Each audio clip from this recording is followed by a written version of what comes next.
Students, today's our topic is agriculture, chapter 4 in geography. और आज सबसे पहले जो है हम एग्रीकल्चर के बारे में आप सभी लोग जानते होंगे कि खेती करना है।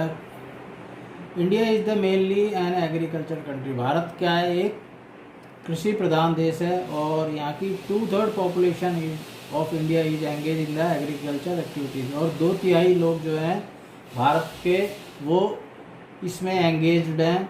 और agriculture is the an important base of Indian economy, society and culture. भारतीय जो कृषि है वो भारतीय अर्थव्यवस्था, समाज और वहाँ की कल्चर का एक तरीके से बेस है। और agriculture provides the food grains to the people. Agriculture ही हमारे खाने की आवश्यकता है लोगों की वो पूरी करता है। और इसके साथ ही ये रॉ मटेरियल प्रोवाइड करता है किन के लिए, जो एग्रो वेस्ट इंडस्ट्रीज़ हैं। इसके साथ साथ जो भारत है वो tea, coffee, spices and some other products of the agriculture products are exported. भारत चाय, कॉफ़ी और मसाले जो है एक्सपोर्ट करता है, निर्यात करता है। According to the physical environment, climate and the characteristic of the soil, farming varies in the India from the substance and commercial type. यानी यहाँ की क्लाइमेट और एनवायरनमेंट और यहाँ की मिट्टी की उर्वरता के हिसाब से यहाँ सभी तरह की जो खेती की जाती है, इसमें आत्मनिर्भर खेती भी है और कॉमर्शियल क्रॉप्स भी हैं। At the present in the different part of the India, different type of the farming system are practice type. भारत में विभिन्न क्षेत्रों में विभिन्न तरह की खेतियाँ की जाती है। In which primitive subsistence farming, intensive subsistence farming और कॉमर्शियल फार्मिंग और उसके साथ प्लांटेशन, ये सारी तरीके की खेती यहाँ पे की जाती है। Primitive subsistence agriculture is practice on the small patch of the land by using traditional techniques. This types of the farming depends on the monsoon. हमारे यहाँ प्रिमिटिव सब्सिस्टेंस एग्रीकल्चर की जाती है जो छोटे छोटे भूभागों पर की जाती है और ट्रेडिशनल टेक्निक्स यूज में की जाती है, यानी पुराने तरीक़ों से की जाती है। और भारतीय जो कृषि है, जो फार्मिंग है, वो किसके ऊपर निर्भर है, मानसून के ऊपर निर्भर है। दूसरा है इन द स्लैश और द बर्न एग्रीकल्चर। स्लैश और बर्न एग्रीकल्चर किसे कहते हैं, जिसमें farmers clear a patch of the land by burning vegetation and produce cereals and other crops to sustain their family. When the soil fertility decrease, the farmer shift from here and clear a fresh patch of the land of the cultivation. इसमें क्या है कि जो है जंगलों को साफ करके एक टुकड़ा जो ज़मीन का है उसमें ये खेती करते हैं। और जब उसकी उर्वरता क्षमता कम हो जाती है तो ये उस जगह को छोड़ के दूसरी जगह वहाँ का जंगल साफ करके दोबारा खेती करने लग जाते हैं। Slash and burn agriculture is known by the different names in the different region. जो स्लैश और बर्न एग्रीकल्चर को विभिन्न क्षेत्रों में विभिन्न नामों से जाना जाता है। इसको jhuming in the north east India, Pamlou in Manipur, Deepa in the Bastar district of the Chhattisgarh and Andaman and Nicobar islands. इसी तरीके से जो है स्लैश और बर्न एग्रीकल्चर दुनिया के दूसरे देशों में अलग अलग नामों पे जाना जाता है। Milpa in the Mexico, conuco in the Venezuela, roca in the Brazil और इन द इंडोनेशियन और रिया इन द वियतनाम भी इसके दूसरे नाम हैं जो दूसरे देशों में बोले जाते हैं। इसके बाद है scientific method of the techniques are used to the commercial farming to obtain the high yields. Plantation is the type of the commercial farming in which a single crop is grown in the large area. Plantation मतलब है पौधारोपण, जिसमें पौधे को रोपा जाता है ना। इसमें एक बहुत बड़ी क्षेत्र में एक ही प्रकार की एक ही फसल को बोया जाता है और इसमें साइंटिफिक मेथड्स और टेक्निक्स यूज़ की जाती हैं जिससे कि ज़्यादा से ज़्यादा उत्पादन हो। India tea, coffee, rubber, sugar cane, banana are the important plantation crop.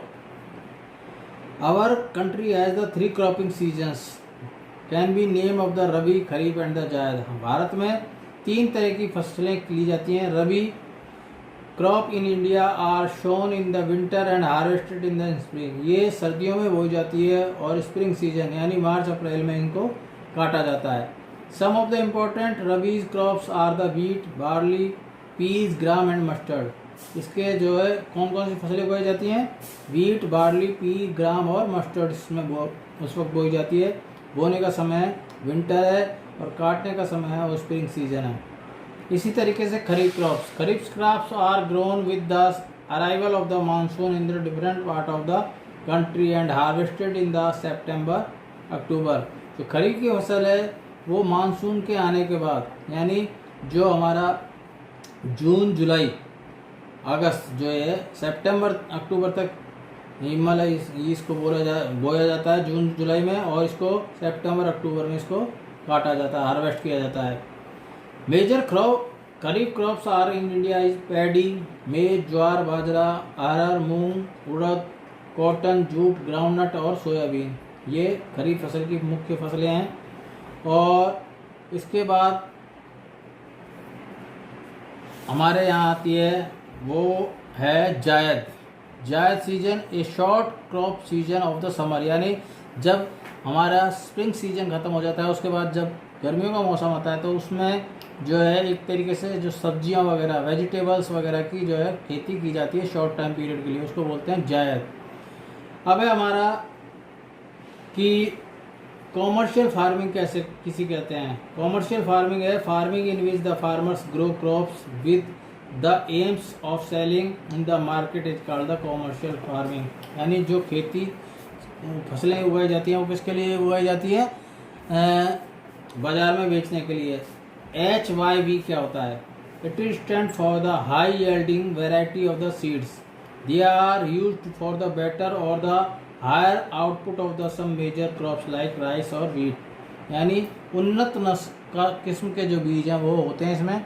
और उसके बाद है plantation agriculture, a large scale farming on one crop resembling the factor production. It is usually characterized by the large estates, huge capital investment and the modern and scientific techniques for the cultivation and the trade.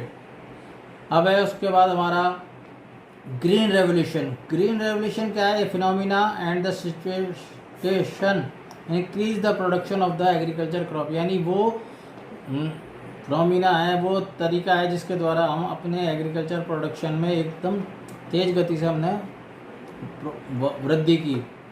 अब उसके बाद है horticulture. इसमें कुछ जो है terms हैं जो इम्पोर्टेंट हैं। उसमें है क्रॉप रोटेशन का मतलब है growing of the different crops in the session on the same field from the season two maintain soil fertility. यानी एक ही खेत में अलग अलग फसलें उगा के जिससे कि सॉइल की फर्टिलिटी बनी रहे। अब है हॉर्टिकल्चर क्या होता है? Specialise cultivation of the fruit and the vegetable is called the horticulture. यानी जिसमें फ्रूट और वेजिटेबल्स की खेती की जाती है उसको बोलते हैं हॉर्टिकल्चर। एक है सीरीकल्चर क्या है? Rearing of the silk worm to produce raw silk is known as the sericulture. अब है कि which fibre is known as the golden fibre किसे कहते हैं? Jute is also known the golden fibre. अब है वाइट रिवोल्यूशन क्या होता है? Operation flood, a phenomena and sustained increase in the production of the milk. यानी दूध के उत्पादन में वृद्धि ही वाइट रिवोल्यूशन कहलाता है। एक है ब्लडलेस रिवोल्यूशन, यानी बिना रक्त की जो क्रांति है वो कौन सी है? Bhoodan and the Gramdan movement integrated by the Vinoba Bhave is known as the bloodless revolution. अब है हमारे यहाँ फूड सिक्योरिटी। सरकार ने क्या है फूड सिक्योरिटी के लिए a food sustain that ensure availability to adequate food to all citizens in the country. यानी लोगों की खाद्य सुरक्षा के लिए, उनके भोजन की पूर्ति के लिए सरकार ने फूड सिक्योरिटी बनाई है।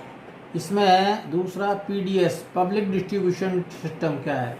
Public distribution system is the programme which provide food, grains and the other initial commodities at subsidies price in the rural and the urban area. यानी सरकार के द्वारा पब्लिक डिस्ट्रीब्यूशन के माध्यम से जो गरीब लोग हैं, जो कमज़ोर वर्ग है, उसको फूड ग्रेन्स और जो आवश्यक चीज़ें हैं वो मुहैया कराना, किस पे, सब्सिडी रेट पे। एफसीआई का ये है, फूड कॉरपोरेशन ऑफ इंडिया। इसका क्या काम है, जो अतिरिक्त अनाज होता है जो किसानों के पास, उसको परचेज करना। इसके बाद एक और टर्म आती है मिनिमम सपोर्ट प्राइस। क्या होती है, सरकार के द्वारा किसी भी फसल को बोने से पहले सरकार क्या है, उस फसल की एक मिनिमम सपोर्ट प्राइस अनाउंस करती है, जिससे कि जो है कृषक है वो ज़्यादा से ज़्यादा फसलें उगाएं। And minimum granted price of the crop fixed and announced by the government before the start of the cropping season, at which it would be ready to purchase any quantity of the crops offered to it for the sale to the farmers. अब एक organic farming क्या है, farming which are practice without factors made chemical such as the fertiliser and the pesticides. एक है BPL और एक APL. एक BPL होता है बिलो पॉवर्टी लाइन और एपीएल है अबाव पॉवर्टी लाइन। आज ये चैप्टर यहीं कंप्लीट होता है, फिर हम आगे दूसरे चैप्टर किसी के बारे में और कुछ जानकारी होगी तो वो अगले टॉपिक में बताएंगे।